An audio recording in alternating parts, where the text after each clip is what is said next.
The gunshot echoed through the valley like thunder, startling flocks of birds from the trees and sending them skyward in panicked clouds. Hope Harrington pressed herself against the rough bark of a pine, her heart hammering wildly as she clutched her bleeding shoulder. The wound wasn't deep, just a graze, but it was enough to remind her that Wyatt Jenkins and his boys wouldn't stop until they found her. She'd been running for 3 days now, ever since she'd witnessed the gang murder that poor shopkeeper in Silver Creek. The year was 1876, and in the Montana Territory, justice was as scarce as rainfall in August. Hope had lived her 23 years knowing that fact better than most. Orphaned at 12 and surviving on her wits since, she'd seen enough cruelty to last several lifetimes. She tore a strip from her petticoat and bound her shoulder as best she could. The white cotton bloomed red almost immediately, but the pressure slowed the bleeding. Overhead, the afternoon sun filtered through pine boughs, casting dappled shadows across the forest floor. She needed to keep moving. Rising on shaky legs, Hope picked her way through the underbrush, each step taking her deeper into wilderness she didn't know. Her worn boots caught on exposed roots, and hunger gnawed at her belly. The last of her provisions, a strip of jerky and half a biscuit, had been consumed that morning. "Just keep going," she whispered to herself. Just keep. Her foot found empty air instead of solid ground. With a startled cry, Hope tumbled down a steep embankment, rolling through dirt and pine needles until she landed hard at the bottom. Pain shot through her ankle, and for a moment, stars danced before her eyes. When her vision cleared, she found herself staring at a pair of dusty, well-worn cowboy boots. "Madam," a deep voice drawled from above, "you seem to be having quite a day." Hope's gaze traveled upward, past faded denim trousers, a gun belt with a Colt revolver, a blue cotton shirt, and finally to a sun-browned face partially shadowed by a wide-brimmed hat. The stranger regarded her with curious eyes the color of a summer sky. "You're bleeding," he observed, crouching down beside her. His movements were deliberate, careful, as if approaching a spooked horse. Hope tried to scramble backward, but her injured ankle protested sharply. "Stay away," she warned, her voice hoarse from thirst. The man raised his hands in a placating gesture. "Not looking to harm you, madam. Name's Clayton Vance. I run cattle about 5 miles south of here." He nodded toward her shoulder. "That's a bullet wound if I ever saw one. Someone's hunting you." It wasn't a question, and Hope didn't treat it as one. "I need to keep moving," she said instead, trying again to rise. This time her ankle buckled completely, sending her back to the ground with a pained gasp. Clayton Vance observed her with quiet intensity. "You won't get far on that ankle." He paused, glancing back the way she had come. "Whoever's after you, they'll catch up if you stay here." "I know that," Hope snapped, frustration and fear making her voice sharp. The cowboy stood, adjusting his hat. "My ranch is a half-day's ride, safe place." "You could rest up, tend those wounds proper." Hope studied him warily. In her experience, men rarely offered help without expecting something in return. "Why would you help me? You don't know me." A small smile touched his lips. "My ma raised me to believe a man's measured by what he does when no one's watching. Right now, it's just you, me, and God out here." He extended his hand. "Your choice, madam, but I don't reckon you have many options." Hope hesitated. The sound of distant hoofbeats made the decision for her. "They're coming," she whispered, panic rising in her throat. Clayton nodded once, then whistled softly. A beautiful chestnut stallion emerged from the trees, trotting toward them. With swift efficiency, Clayton helped Hope to her feet and lifted her onto the horse, ignoring her gasp of pain. He swung up behind her, one arm securing her against his chest. "Hold tight," he murmured, and then they were moving, the horse weaving expertly through the trees. Hope's world narrowed to the rhythm of hoofbeats and the steady heartbeat of the stranger at her back. Her vision swam, darkness creeping at the edges. The last thing she remembered was the feeling of strong arms tightening around her as she slumped backward. When Hope awakened, she was lying in a bed with rough cotton sheets. Sunlight streamed through a nearby window, illuminating a simple but clean room, log walls, a wooden chair with a folded blanket, a washstand with a basin and pitcher. She tried to sit up and immediately regretted it as pain lanced through her shoulder. "Easy there," came that now familiar deep voice. Clayton Vance stood in the doorway, a steaming mug in his hands. "Doc Miller says you need to stay still a while." Hope blinked, confusion washing over her. "Doctor?" Clayton approached, setting the mug on a small table beside the bed. "Local physician. Good man, discreet. Took the bullet fragment out of your shoulder and wrapped your ankle. Said you're lucky no broken bones, just a bad sprain." Memory rushed back the shooting, the chase, the fall. "How long have I been here?" 2 days. Fever broke last night." Clayton pulled the chair closer to the bed and sat. "Figured you might want some coffee when you woke." Hope glanced at the mug, suddenly aware of how parched her throat felt. With Clayton's help, she managed to sit up enough to take a few sips. The rich, bitter liquid revived her senses. "Thank you," she said softly, meeting his eyes directly for the first time. They were kind eyes, she decided, set in a weathered face that spoke of years under the sun. "You want to tell me who's after you?" he asked. Hope hesitated, weighing her options. This man had saved her life, but trusting strangers had rarely served her well. Still, she owed him some explanation. "Wyatt Jenkins," she finally said. "He and his gang robbed the general store in Silver Creek, killed the owner, Mr. Hoffman. I was stocking shelves in the back room." "Saw everything." Clayton's expression hardened. "Jenkins has a reputation, robs stage coaches mostly, but he's not above other crimes if the money's right." "He saw me," Hope continued. "I ran, they've been tracking me since." She paused, meeting his gaze steadily. "They won't stop looking." "I've put you in danger by being here." "My ranch, my choice," Clayton replied simply. He stood, moving to the window to look out across what Hope now realized must be his property. "Besides, Jenkins and I have crossed paths before. This wouldn't be our first disagreement." Something in his tone made Hope study him more carefully. Clayton Vance was tall and lean, with the muscular build of a man who worked hard for his living. But there was something else about him, a quiet confidence, a stillness that spoke of more than just cattle ranching.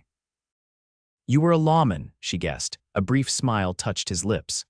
"Texas Ranger for 7 years, came north after the war, wanted something quieter." He turned back to her.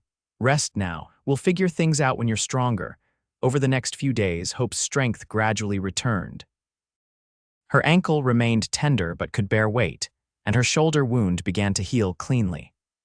Clayton provided her with simple clothing, some shirts and trousers that had belonged to his younger brother who'd moved east years before. Though too large, they were far more practical than her torn and blood-stained dress. The ranch itself was modest but well-maintained. A sturdy main house, a barn, a bunkhouse for the 3 ranch hands, and corrals stretched across a valley nestled between gentle hills. Beyond them lay pastures where several hundred head of cattle grazed. On her 4th morning, Hope ventured onto the front porch, relishing the fresh air after days of confinement. Clayton was in the yard, shoeing one of his horses. He worked with practiced efficiency, his movements economical and sure. "Morning," he called, noticing her. "You're looking better." Hope leaned against the porch railing, testing her ankle. "Feeling it too. I want to help around here, earn my keep." Clayton finished securing the shoe, then released the horse's leg and stood. "No need for that. You're my guest." "I don't accept charity, Mr. Vance." He wiped his hands on a rag, studying her with those keen blue eyes.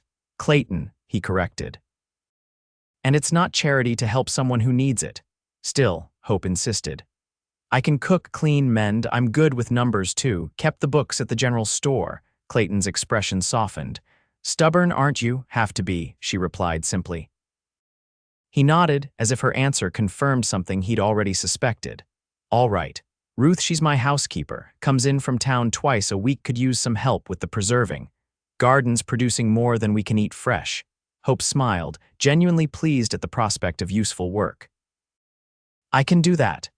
Later that morning, she met Ruth, a motherly widow in her 50s who clucked and fussed over Hope's thin frame even as she put her to work snapping beans.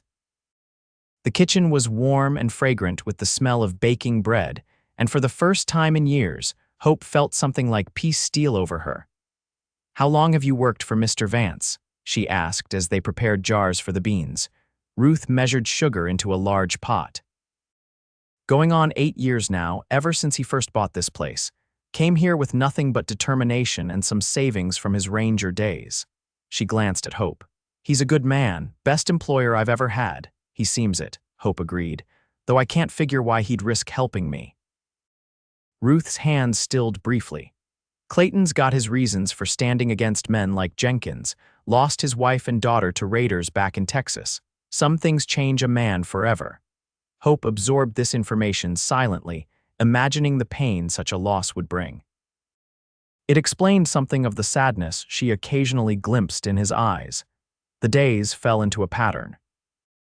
Hope's strength returned as she worked alongside Ruth in the kitchen, helped mend fences with the ranch hands, and even assisted Clayton with the bookkeeping after discovering his ledgers were hopelessly disorganized.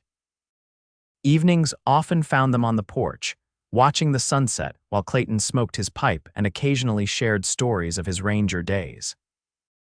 She learned he was 35, had fought for the Confederacy more out of geographic loyalty than conviction, and had spent the years since trying to build something lasting. The ranch was profitable enough, though not wealthy by any means. Clayton seemed content with his life, though Hope sometimes caught him staring at the distant mountains with a faraway look. 2 weeks after her arrival, Clayton rode into town for supplies and returned with news that sent a chill through Hope's heart. Jenkins and his men were spotted 20 miles east, he announced over supper. Asking questions about a young woman traveling alone, Hope set down her fork, appetite vanishing. I should leave, they'll come here eventually. And go where? Clayton asked reasonably. Winter's coming. Mountains will be impassable soon. I can't put you all in danger, Hope insisted, glancing at the ranch hands who were studiously focusing on their meals. These men have families, responsibilities. She stopped, swallowing hard. Clayton met her gaze steadily. Just what? Hope shook her head. Nothing worth dying for.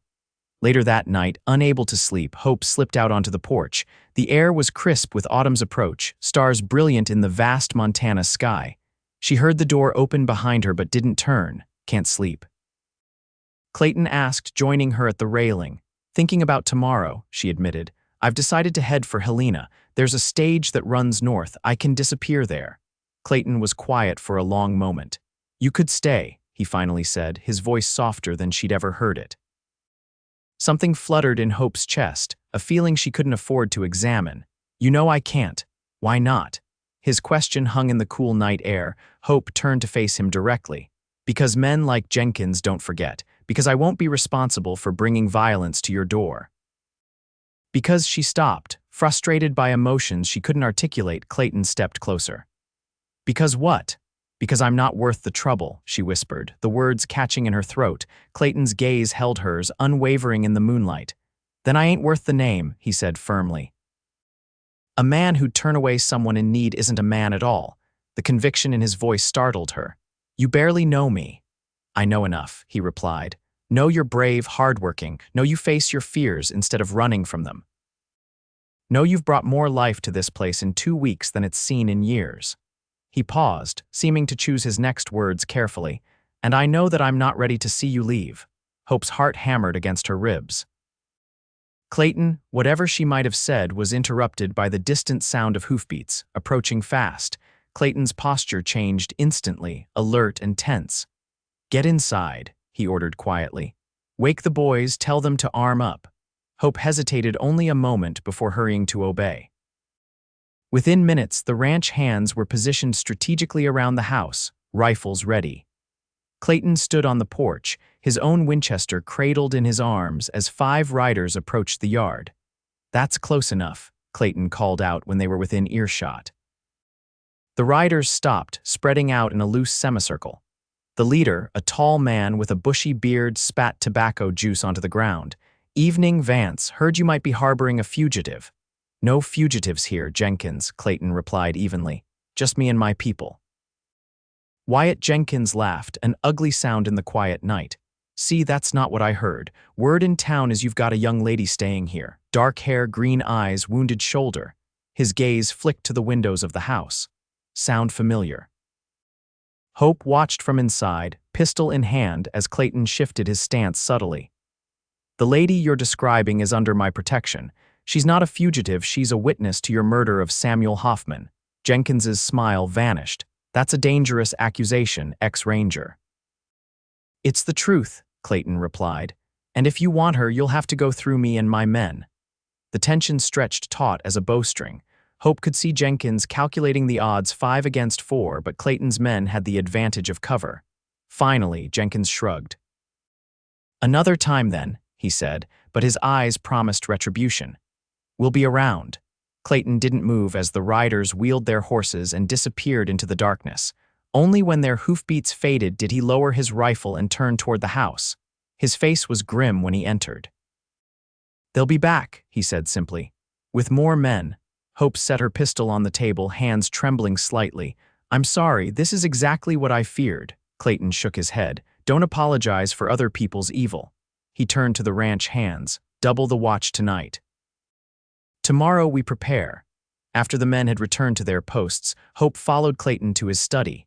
She watched as he unlocked a cabinet and removed a wooden box, revealing an array of ammunition. "What are you planning?" she asked quietly. Clayton began counting out cartridges. "Jenkins won't risk a frontal assault on a defended position. He's a coward at heart. More likely he'll try to burn us out or pick us off one by one." Hope leaned against the doorframe. "You could still send me away. Save yourself and your men." Clayton looked up, his expression resolute. "Is that what you want, to run?" "No," she admitted after a moment. "I'm tired of running, but I don't want blood on my hands either. The only blood that might spill will be on Jenkins's conscience, not yours." Clayton closed the ammunition box. "I meant what I said before. You're worth fighting for, Hope." Something in the way he said her name made her breath catch. For the first time in years, someone was standing beside her rather than against her or above her. The feeling was as terrifying as it was exhilarating. "Why?" she asked softly. "Why risk everything for me?" Clayton set aside his task and crossed to where she stood.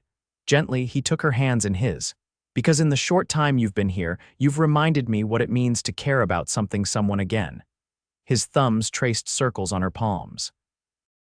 "I thought that part of me died with Sarah and little Mary, but it didn't. It was just waiting." Hope stared at their joined hands, then up at his face. The vulnerability she saw there mirrored her own. Without conscious thought, she leaned forward, resting her forehead against his chest. Clayton's arms came around her, holding her close yet carefully as if she were something precious. "I'm scared," she confessed against the rough cotton of his shirt. "Me too," he murmured into her hair, "but we'll face it together." The next few days passed in tense preparation. Clayton sent one of his hands, Miguel, to alert the marshal in the nearest town, though he held little hope of timely assistance. The ranch was fortified as much as possible, windows boarded, water barrels filled, ammunition distributed. The remaining cattle were moved to the far pasture, where they would be less likely targets. Hope threw herself into the work, refusing to be treated as helpless. She cleaned and loaded weapons, prepared food that could be eaten cold if necessary, and helped Ruth create makeshift bandages from spare linens. At night, exhausted from labor and anxiety, she would sit with Clayton on the porch, their shoulders touching as they spoke of inconsequential things, deliberately avoiding mention of the danger that lurked in the surrounding darkness. On the fourth night, Clayton found Hope in the kitchen, kneading bread dough with fierce concentration. He watched her for a moment, admiring the strength in her slender arms, the determination in her profile. "My father used to say you could tell a person's character by how they worked their dough," he remarked, stepping into the room. "Said gentle people make gentle bread, angry people make tough bread." Hope glanced up, a small smile touching her lips. "And what does my bread say about me?" Clayton approached, studying the smooth, elastic dough under her hands. "That you're methodical, thorough, that you put care into what you do." He met her eyes. "That you're stronger than you look." Hope's hands stilled. "Not strong enough sometimes. Strong enough to survive," he countered. "Strong enough to stand up for what's right, even when it costs you." She resumed kneading, though her movements were less forceful. "I've been thinking about what happens after if we get through this." "We will," Clayton assured her. "Even so," Hope continued, "I can't stay here indefinitely. I'll need to testify against Jenkins, find work somewhere." Clayton leaned against the table, watching her face. "You could stay," he said quietly. "Permanently." Hope's hands froze again, her eyes lifting to his. "What are you saying?" "I'm saying this place needs someone like you." Clayton took a deep breath. I'm saying I need someone like you. For a long moment, Hope simply stared at him, flour dusting her forearms, a strand of dark hair falling across her cheek. Clayton, the sound of a gunshot split the night. They both froze, listening as shouts erupted outside. Fire, fire in the south barn. Clayton was moving instantly, grabbing his gun belt from where it hung by the door. Stay inside, he ordered, but Hope was already reaching for the rifle they kept in the kitchen. I'm coming with you, she stated, leaving no room for argument.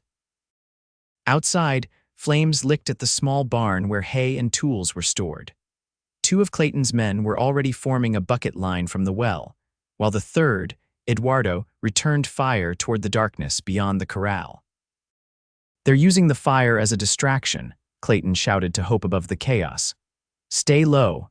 Hope crouched behind a water trough, rifle ready, scanning for movement.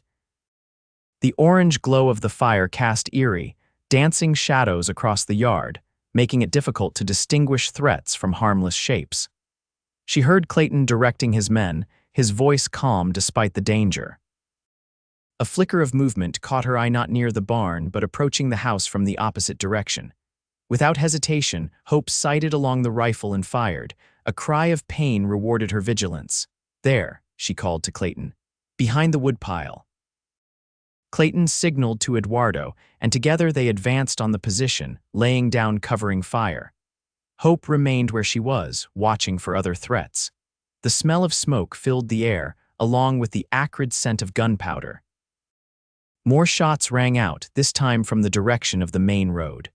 Hope heard Clayton curse, then shout orders to fall back to the house. She provided covering fire as the men retreated, then followed them inside, slamming and barring the door. 2 men down by the woodpile, Clayton reported grimly. But there are more out there, at least 6, maybe 8. The barn's too far gone, Eduardo added, but the wind's blowing away from the house, at least. They moved through the house, securing windows and doors. Ruth had taken shelter in the root cellar below the kitchen, armed with Clayton's old service revolver. Hope checked on her briefly, then returned to the main room where Clayton was distributing ammunition. They'll wait until dawn, most likely, he said. Try to catch us tired or desperate. Hope nodded, accepting the cartridges he handed her. Their fingers brushed, and for a moment neither moved away. Clayton's eyes held hers, a world of unspoken feelings passing between them. If something happens to me, he began. Don't, Hope interrupted. We'll both make it through this. Clayton's expression softened. Just listen. If something happens, there's a strongbox in my bedroom under the floorboards beneath the bed. Papers inside, deed to this place, some money, enough to get you somewhere safe. Hope swallowed hard, fighting against the emotion threatening to overwhelm her. Nothing's going to happen to you, he touched her cheek gently. Promise me you'll look for it, just in case. I promise, she whispered. The night stretched endlessly, punctuated by occasional shots fired to keep them on edge. Hope and Clayton took turns watching back to back at different windows. As false dawn began to lighten the eastern sky, Clayton tensed beside her. They're moving, he murmured, getting into position. Hope peered through a gap in the boards covering the window. She could make out shadowy figures advancing from multiple directions, using whatever cover was available. I count 7, she said quietly. Clayton nodded.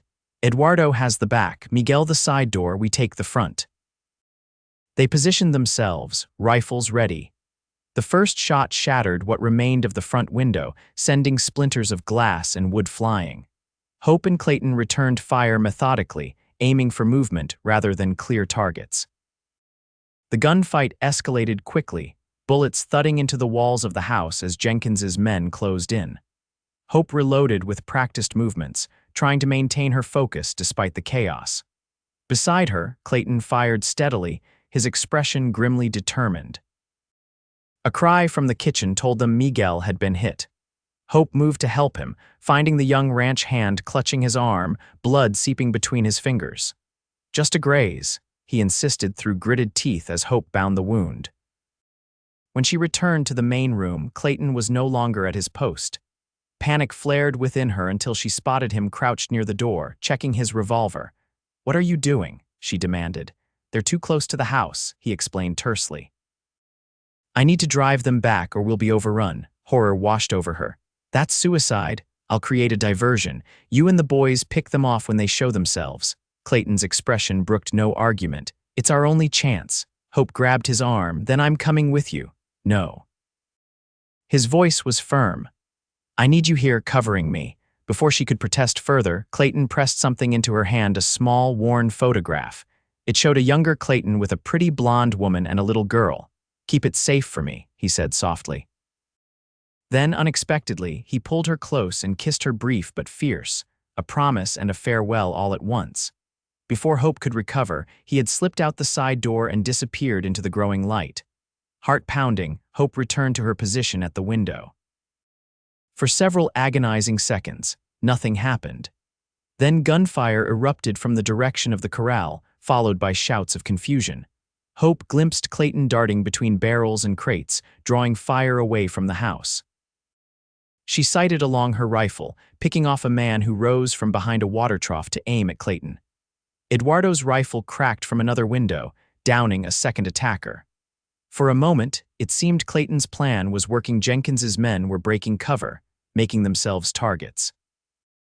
Then Hope heard Clayton cry out. She watched in horror as he stumbled, clutching his side, before diving behind a stack of lumber. From her angle, she could see what he couldn't: Wyatt Jenkins himself circling around, pistol drawn, approaching Clayton's position from behind. Without hesitation, Hope crashed through the weakened boards covering her window and leapt out, firing as she ran. Her first shot went wide, but it was enough to alert Jenkins to her presence. He turned, bringing his gun to bear, but Hope was already diving for cover behind a rain barrel. You've been a real thorn in my side, girl, Jenkins called out, his voice carrying across the yard. Time to end this. Hope didn't respond, conserving her breath as she edged around the barrel. From the corner of her eye, she saw Clayton attempting to rise, one hand pressed to his bleeding side. Their eyes met across the distance, and something passed between them: understanding, resolve, perhaps even love. In that moment of connection, Hope knew what had to be done. She broke from cover, drawing Jenkins's fire while simultaneously aiming at the space where he would logically move. As he stepped out to shoot at her, Hope fired. Her bullet caught him high in the chest, spinning him around, but he didn't fall. Instead, he staggered, raising his gun once more. Two shots rang out together, Jenkins's and Clayton's. Hope felt a burning along her arm as Jenkins's bullet grazed her. Then she watched as the outlaw's face registered surprise, his body crumpling as Clayton's shot found its mark. Silence fell across the ranch yard. In the distance, Hope heard the remaining gang members retreating, the sound of hoofbeats fading into the morning. She ran to Clayton, who had slumped against the lumber pile, his face pale but his eyes alert. Stubborn woman, he muttered as she knelt beside him, examining his wound. Told you to stay inside, and let you have all the glory, Hope countered, relief making her voice tremble. Not likely. The bullet had torn through Clayton's side, missing vital organs but leaving a nasty wound that would need proper tending. With Eduardo's help, Hope got Clayton back to the house and onto his bed. Ruth emerged from the cellar, immediately taking charge of the medical situation with practiced efficiency. He'll live, she pronounced after cleaning and stitching the wound, provided he stays still and doesn't do anything foolish for a few weeks. Hope remained by Clayton's side as Ruth tended to Miguel and Eduardo saw to the bodies outside. The adrenaline of the fight was fading, leaving her shaky and exhausted, but she refused to rest until she was certain Clayton was out of danger. As afternoon shadows lengthened across the bedroom floor, Clayton's eyes fluttered open. He regarded Hope groggily for a moment before memory returned. Jenkins, he asked. Dead, Hope confirmed. The others ran. Clayton nodded slightly, relief evident in his expression. Miguel, Eduardo. Miguel's arm was grazed. He'll be fine. Eduardo wasn't hurt. Hope adjusted the blanket covering him. The marshal and his deputies arrived about an hour ago, too late for the fight but in time to help with the cleanup. Clayton attempted to sit up, wincing as pain lanced through his side. Hope gently pushed him back against the pillows. Ruth says you're to stay still, she admonished. Doctor's coming from town to check you properly. Clayton caught her hand, his grip weak but insistent. You're bleeding. Hope glanced at her arm where a bandage covered her own minor wound. It's nothing, just a scratch. Clayton's eyes held hers, suddenly intense despite his weakened state. You saved my life. You saved mine first, Hope reminded him, her voice softening. Seems we're even. A small smile touched Clayton's lips, not even close. He paused, his thumb tracing circles on the back of her hand. Did you mean it? He asked quietly. When you came charging out like some avenging angel, what I saw in your eyes then, Hope felt heat rise to her cheeks, but she didn't look away. Yes, she whispered. I meant it. Good, Clayton murmured, his eyes drifting closed again. Because so did I. He slept then, his breathing even and deep. Hope remained beside him, their hands still joined, watching the rise and fall of his chest until her own exhaustion finally claimed her. Recovery came slowly but steadily for both Clayton and his ranch. The marshal organized a group of townspeople to help rebuild the burned barn. Miguel's arm healed quickly, allowing him to return to his duties. Clayton's wound, more serious, kept him confined to the house for nearly 3 weeks, much to his frustration. Hope found herself naturally stepping into the role of ranch manager during Clayton's convalescence.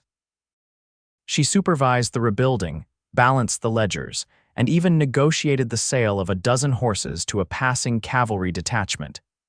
Each evening, she would sit with Clayton, reporting the day's activities and planning for the next. As autumn deepened toward winter, something else deepened between them as well. Stolen kisses turned to longer embraces. Conversations lasted late into the night, revealing hopes, fears, and dreams. Hope shared stories of her childhood, her parents' death from fever, her years in Ascent. Louis Orphanage, her eventual journey west seeking independence. Clayton spoke of his wife and daughter, of grief that had nearly destroyed him, and of the slow rebuilding of his life in Montana. One crisp November evening, with the first snow dusting the distant mountains, Clayton was finally well enough to walk to the porch. Hope supported him, though his strength had largely returned. They stood together, watching the sunset paint the western sky in shades of orange and purple. Beautiful, Hope murmured. Yes, Clayton agreed, though his eyes were on her face rather than the horizon. Hope turned, catching his gaze. What? She asked, smiling. Clayton took her hands in his. I've been thinking, he began. About what you said before about needing to move on, find work somewhere. Hope's smile faded slightly. I've been thinking about that too. And, Clayton prompted, his expression unreadable. Hope took a deep breath. And I don't want to leave, she admitted softly. This place has become home. You've become... She hesitated, suddenly uncertain. Clayton stepped closer, releasing her hands to frame her face gently. I've become what? He asked, his voice barely above a whisper. Hope met his gaze steadily. Everything, she answered simply. The truth of the word hung between them, powerful in its simplicity. Clayton's eyes darkened with emotion, and then he was kissing her, his arms drawing her close against him. Hope responded with equal fervor, all the feelings she'd held in check finally breaking free. When they finally parted, Clayton rested his forehead against hers. Marry me, he said quietly. Not a question, but not quite a demand either, a hope, an invitation. Hope's heart soared even as doubt crept in. Are you certain? She asked. I'm still the same woman who brought danger to your door. Who has nothing to her name but the clothes on her back. You're the woman who saved my life, Clayton corrected. Who brought light back into this house, who reminds me every day what it means to be truly alive. He took her hand and placed it over his heart. I love you, Hope Harrington. And if you'll have me, I want to spend the rest of my days proving it. Tears filled Hope's eyes, but they were tears of joy rather than sorrow. I love you too, she whispered. And yes, yes, I'll marry you. Their wedding was held 2 weeks later in the small church in town. Ruth decorated the ranch house with pine boughs and red ribbons for the celebration afterward. The townspeople, impressed by the stand against Jenkins's gang, turned out in force to wish them well. Even the marshal attended, bringing news that the last of Jenkins's men had been captured near the territorial border. That night, alone in the bedroom that was now theirs, Hope stood by the window watching snowflakes drift past the glass. Clayton's arms encircled her from behind, his chin resting atop her head. Happy, he murmured. Hope leaned back against his chest, savoring the solid warmth of him. More than I ever thought possible, she admitted. It still feels like a dream sometimes. Clayton turned her gently to face him. If it is, I don't want to wake up. He brushed a strand of hair from her face. You know, when I found you that day in the woods, I never imagined that I'd bring so much trouble, Hope suggested with a small smile. That I'd find my heart again, Clayton corrected. That the woman who fell practically at my feet would become the center of my world. Hope rose on tiptoe to kiss him softly.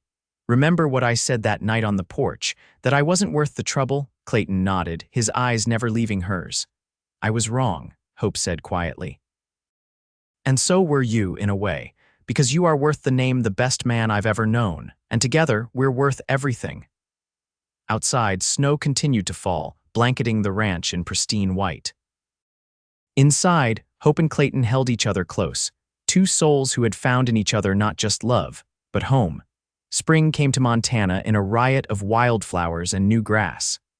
The ranch thrived under the joint care of Hope and Clayton, who proved to be ideal partners in both life and business. Hope's head for figures complemented Clayton's practical knowledge of cattle and horses. Together, they expanded their operations, purchasing an adjacent property when its elderly owner decided to return east. On a warm May afternoon, Hope sat on the porch, writing letters to potential buyers for their fall cattle drive. Clayton had ridden out at dawn to check on a new calf, promising to return by midday. When she heard hoofbeats approaching, Hope set aside her work, smiling in anticipation. Clayton dismounted with fluid grace, leading his horse to the water trough before joining Hope on the porch. His face was sun-browned, his eyes crinkled at the corners from squinting into the distance. "How's the new calf?" Hope asked as he bent to kiss her. "Strong as his mama," Clayton replied, settling beside her. "He'll make a fine bull someday." He glanced at her papers. "How's the correspondence?" Nearly finished. "The Billings outfit is interested in at least 50 head, maybe more." Hope shuffled the letters together. "But I have other news." Something in her tone made Clayton turn to her fully, his expression curious. "What kind of news?" Hope took his hand, placing it gently on her still flat stomach. "The kind that means we'll need to add a room to the house by winter." For a moment, Clayton stared at her uncomprehendingly. Then understanding dawned, his eyes widening. "Hope, are you saying?" She nodded, tears of happiness threatening to spill. "Dr. Miller confirmed it yesterday. We're going to have a baby." Clayton's face transformed with wonder and joy. He gathered Hope into his arms, holding her as if she were made of precious glass. "A baby," he repeated, his voice thick with emotion. "Our baby." Hope nestled against him, feeling his heart race beneath her cheek. "Are you happy?" she asked softly. Clayton drew back just enough to meet her eyes. "Happy doesn't begin to cover it," he said fervently. "I never thought I'd have this chance again to be a father, to build a family." His hand caressed her abdomen reverently. "It's a miracle, Hope. You're a miracle." That evening, they sat together on the porch swing Clayton had built the previous summer, watching the sunset. Hope's head rested on his shoulder, his arm secure around her waist. In the distance, cattle lowed softly as they settled for the night, while crickets began their evening chorus from the tall grass. "I've been thinking about names," Clayton said after a comfortable silence. Hope smiled. "Already, we have months yet." "Just preliminary thoughts," he clarified with a grin. "If it's a boy, maybe Samuel after Mr. Hoffman. He deserves to be remembered." Hope nodded, touched by the suggestion. "And if it's a girl," Clayton's expression softened. "I thought perhaps Sarah after my first wife, unless—" He hesitated. "Unless that would be difficult for you." Hope turned to face him fully. "I think it's beautiful," she said sincerely. "Sarah was part of making you the man I love. I'd be honored to name our daughter after her." Clayton's eyes shone with emotion. He pulled Hope closer, his lips finding hers in a tender kiss. "What did I do to deserve you?" he murmured against her mouth. "You were exactly who you are," Hope replied simply. "A man worth his name." As twilight deepened around them, Hope reflected on the journey that had brought her to this moment. From terrified fugitive to beloved wife, from homeless wanderer to mistress of a thriving ranch, from solitary survivor to expectant mother. Every hardship, every fear, every moment of doubt had led her here to this man, this life, this future full of promise. In the gathering darkness, Clayton's arms held her secure, just as they had that first day when she'd tumbled down the embankment. Only now she knew it wasn't merely safety he offered, but belonging. Not just protection, but partnership. Not just shelter, but love. And as the first stars appeared in the vast Montana sky, Hope Vance closed her eyes and gave thanks for the bullet that had brought her, bleeding and desperate, into the path of the man who would become her everything. The years flowed by like the creek that ran through their property, sometimes rushing, sometimes gentle, but always moving forward. The child Hope carried was born on a snowy January night in 1877, a daughter they named Sarah Ruth Vance, with her father's blue eyes and her mother's dark hair. Little Sarah proved to be a blessing beyond measure, bringing laughter and light to the ranch house. She inherited her mother's quick mind and her father's calm determination, making her a joy to raise even through the inevitable challenges of childhood. The Vance Ranch prospered under Clayton and Hope's careful stewardship. They added new pastures, improved their breeding stock, and built a reputation for fair dealing throughout the territory. Hope's ledgers showed steadily increasing profits, which they reinvested in the property and saved for their daughter's future. When Sarah was 3, Hope gave birth to twins strong boys they named Samuel and Michael. Clayton wept when he first held them, overcome by the abundance of his fortune. The house expanded to accommodate the growing family, with Clayton and the ranch hands adding rooms as needed. The children grew like wildflowers in the Montana sun. Sarah, serious and thoughtful, became her father's shadow, learning the business of ranching from the ground up. Samuel, adventurous and bold, was forever exploring the boundaries of their land. Michael, quieter than his twin but no less curious, showed an early affinity for books and numbers, often helping Hope with the accounts even as a young boy. Through it all, Hope and Clayton's love deepened and matured. The passionate romance of their early days evolved into something more enduring, a partnership of equals, a friendship of souls, a love that weathered every storm. They still found time for themselves amidst the demands of family and ranch, often sitting together on the porch after the children were asleep, sharing the events of the day and their hopes for tomorrow. On their 10th wedding anniversary, Clayton surprised Hope with a small gold locket containing miniature portraits of their children. As he fastened it around her neck, his fingers lingered on her skin. 10 years, he murmured, drawing her close. Best decade of my life. Hope leaned into his embrace. Mine too, she whispered. Though I expect the next 10 to be even better, Clayton's laugh rumbled against her back. Always looking forward, aren't you? I learned from the best, Hope replied, turning in his arms to face him. At 33, she was more beautiful than ever in Clayton's eyes, her face bearing the subtle marks of motherhood and wisdom. You taught me to believe in possibilities, Clayton Vance, to see beyond the moment. His expression softened. And you taught me to live in it, he countered, brushing his lips against hers. To treasure what's right in front of me. That night, as moonlight spilled through their bedroom window, they celebrated their decade together with the same passion that had marked their beginning, their bodies and hearts speaking a language that needed no words. Later, lying in Clayton's arms, Hope traced the scar on his side, the lasting reminder of the bullet he'd taken during Jenkins's attack. 10 years had faded it to a silvery line.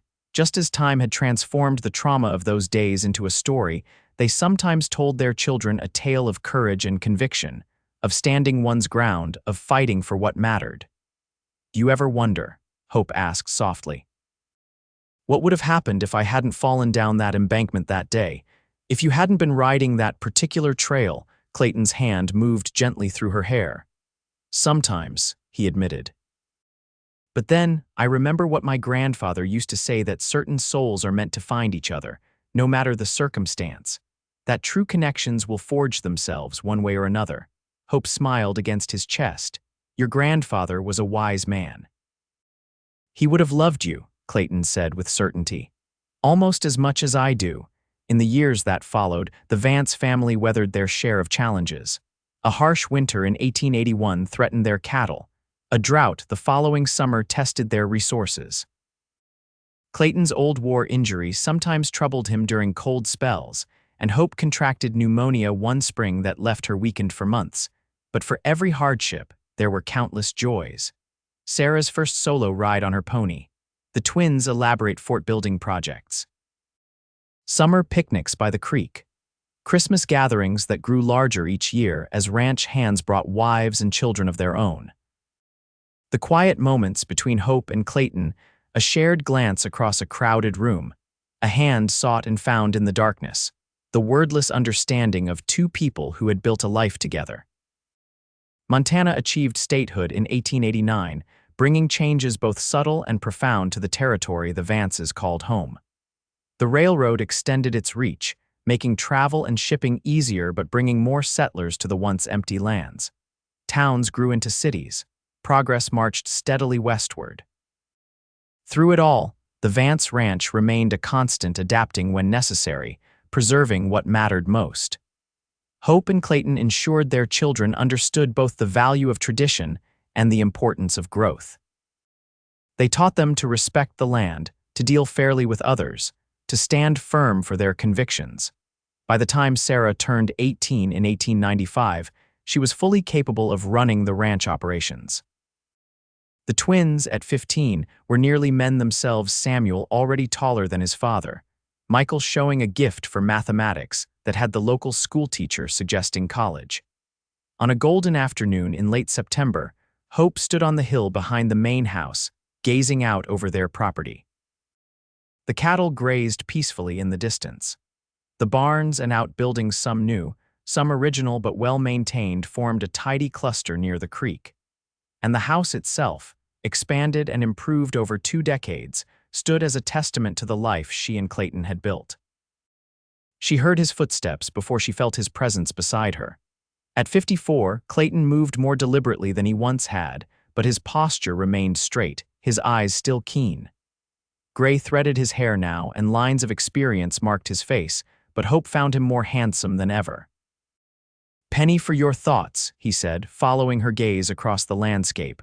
Hope slipped her hand into his. "I was thinking about that day on the porch, when I said I wasn't worth the trouble." Clayton's fingers tightened around hers. "I remember. I believed it then," Hope continued softly. "After years of struggling just to survive, of being told I was nothing and nobody, I couldn't imagine being worthy of someone fighting for me." She turned to face him, her eyes reflecting the afternoon sun. "You changed that, Clayton. You showed me my own value." Clayton raised their joined hands, pressing his lips to her knuckles. "You always had it," he said simply. "I just recognized what was already there." Hope smiled, the expression lighting her face in a way that still made Clayton's heart skip. "That's what love does, I think. It recognizes the truth of a person, beneath all the doubts and defenses." They stood together in comfortable silence, watching the sun begin its descent toward the western mountains. In the distance, they could see Sarah riding toward home, her posture as confident in the saddle as her father's had always been. "She reminds me of you," Hope remarked, following Clayton's gaze. "She has your spirit," Clayton countered with a smile, "your determination." Hope leaned against his shoulder. "The best of both of us, then." As their daughter approached, waving when she spotted them on the hillside, Hope felt a familiar surge of gratitude for the life she had found, or perhaps the life that had found her. From that desperate day in the forest to this peaceful moment on the hill, the journey had never been easy, but it had always been worthwhile. "Worth every bit of trouble," she murmured. Clayton's arm circled her waist, drawing her closer against him. "Worth every bit of the name," he agreed softly. Together, they walked down the hill to meet their daughter, their hands still joined, their hearts still beating as one, two people who had found in each other not just love, but the very definition of home.